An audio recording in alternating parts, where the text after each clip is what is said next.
はい、ということで、始まりました。少々お待ちください。ということで、どうも、山海 TV です。こんにちは。本日はですね、なかなか興味深い企画になります。フィギュアスケーター、羽生結弦さんの舞は、バレエダンサーの視点ではどう映るのかっていうのを、リアクション動画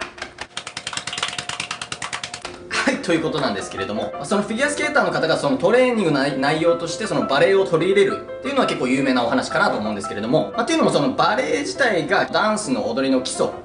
と言われているので、そんな僕たちですね、一応そのプロのバレエダンサーがその羽生結弦さんの踊りを見た時にどんな風に映るかっていうことなんですけども、正直なところを言うと、羽生結弦さんがそのバレエを踊ってるところ、バレエを練習してるところを見てみたいなっていうところなんですけれども、見ていくポイントといたしましては、フィギュアスケートといえばでもないですけれども、やっぱりその回転ジャンプのやり方とかね、バレエ的な目線で解析してみたいと思います。その例えばでいうところの、少々お待ちください。例えばでいうところの、その目線の付け方っていうのがだいぶ変わってきまして、フィギュアスケートの方々はこうやってスポットをつけずにやるんですけれども、バレエダンサーはこうやってスポットをつけます。僕が今カメラを向いていたとしたら、はい、そんな感じで。3, 2, 1, vámonos! No, you say vámonos. It's awkward. Why? It's awkward that I say vámonos because I don't speak Spanish. No, for me it's not awkward to say ikimashou. Yeah.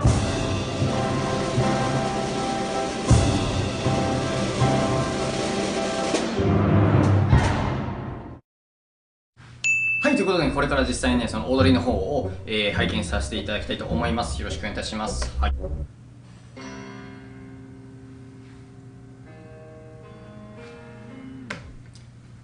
横顔が美しい。実はね、そのバレエの世界でもプロのバレエダンサーになるためのオーディションとかで実力がこう拮抗していた場合に、顔がいい方を選ばれたりするので、特にそのステージ上で映える顔っていうのも結構ありまして、例えば目力が強いだとか、あとは横顔がこうなんか立体的であるとか、特にそのね、羽生結弦さんの横顔が美しい。いきましょう。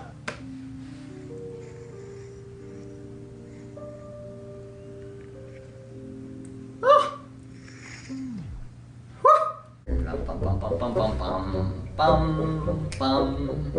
完璧に音に乗っています。僕ね、このシンプルなすごい衣装が好きで、その陰陽師とかですごいキャラクター的な衣装も僕好きなんですけれども、っていうのもその羽生結弦くん自体がこの音を表現するというよりかは、この音になっている、この一体化しているっていう感じが美しい。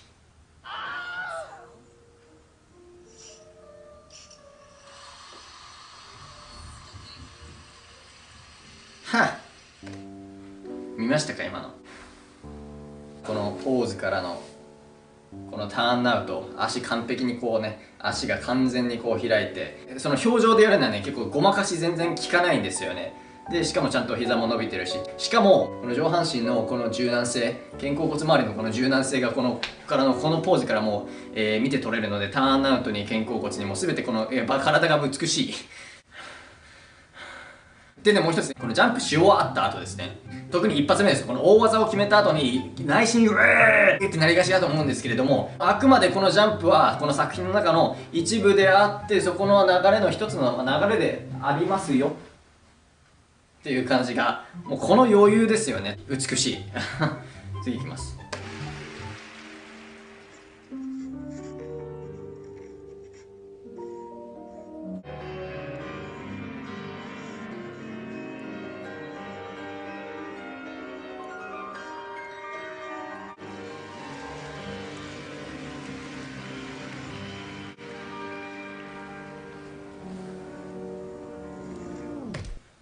酔わない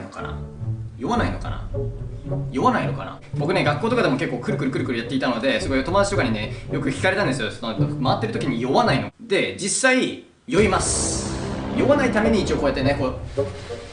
スポットをつけているんですけれども、かつその後に何かありました？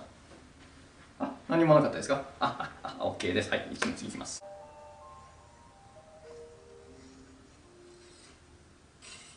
よしよしよし。基本的に顔をつけるのはその着地をするところに顔をつけるんですね。例えばこっちから入ってここで終わる場合にはこっから入るけどこっちに顔をつける。でもこのアクセルですよね、ここ前から入ってこう顔をつけずにで結局こっちで終わる。どうなってんだって。でも本当に感覚ですよね。本当に1ミリ2ミリの感覚のズレでもう本当にできなくなってくる。だから本当にね、調子に左右されるっていう点ではもうメンタルの強さっていうのもここから伺えますよね。もう素晴らしい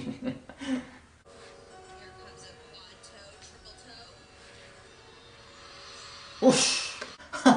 ここでカラカラカラいいだから僕も今ねこうやって落ちていったんですけど、ここで羽生結弦さんは上ですよね。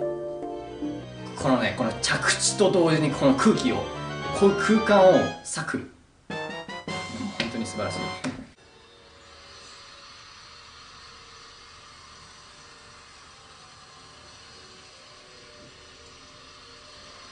よし、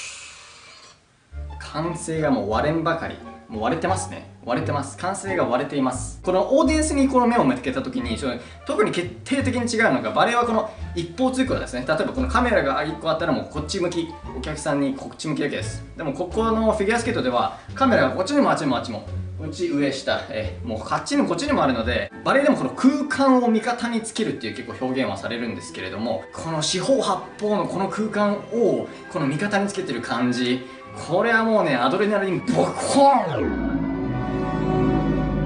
そりゃ惚れますわ。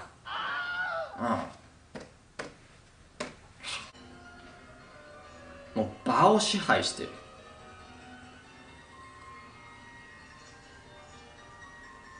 美しい。いやー、ちょっと一旦すみません。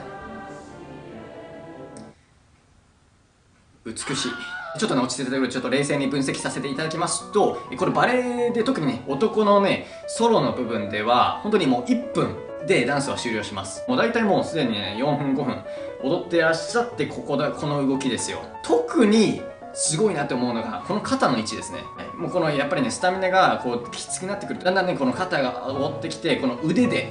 を振り回してこうね、腕でこう踊ってしまうと結構その力んだ踊りに見えてしまうので、これをね、いかにこの肩甲骨、肩を下げてこの肩甲骨で、あくまでこの腕は一つの流れの一部ですよっていうね。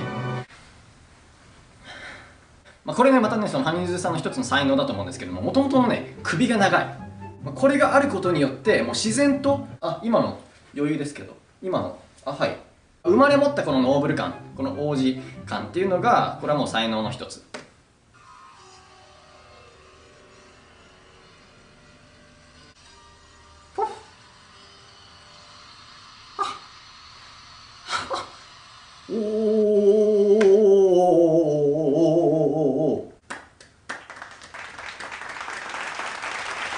最後のこの表情ですよね。決してこの口では息しませんよとかなんだけども、呼吸してません。私は音です。私は空気です。バレエでもね、この稽古の時とかは一つのこの稽古が終わったら3秒間止まって、次の休憩に移るとかね、トレーニングでもそうやって意識してるんですけれども、この長さの踊り終わった後でもこれをできるっていうのはどんなスタミナ化け物かっていう感じですけども、いやもう本当に化け物なんと思うんですけれども、よいしょーということでですね、先日ね、僕たちもそのスケートリンクに行くっていうその Vlog を出させていただいたんですけども、そこでね、だいぶ醜態をこう晒したわけなんですけれども、本当にこのスケートに関しましては本当に僕たちのそのど素人なので、ど素人のざれ言と捉えられても本当に文句は言えないんで、こう内容とってもらってます。文句羽生結弦さんね、まさにスターとでね、結構僕もね、結構その羽生結弦さんに対してすごい熱い結構ね、思いを馳せているんですけども、もう本当に一方通行であるんですけれども、もうそれなんでかと言いますと、その僕は一応この YouTube 自体をそのバレエを広めるために行っているんですけれども、やっぱりその業界を盛り上げるのに一番有効な手っていうのはそのスターを生むことだと考えているので、このまさにその羽生結弦さんがこの、体現してきたことは本当に素晴らしいことだと僕は思っているので、フィギュアスケート界だけで言ったら本当に羽生結弦さんだけではないですけれども、僕の中でその羽生結弦さんの存在っていうのは結構大きいものであります。だからなんだっていうお話なんですけれども、僕たちもね、その YouTube でそのチャンネル登録100万人を今目指して頑張っております。羽生結弦さんのような大スターにね、この0.0000001歩でも近づけるように、励んでおります。あ、そうでということで、ね、応援よろしくお願いいたします。チャンネル登録よろしくお願いします。高評価もぜひこの動画よろしくお願いいたします。ということで、また次の動画で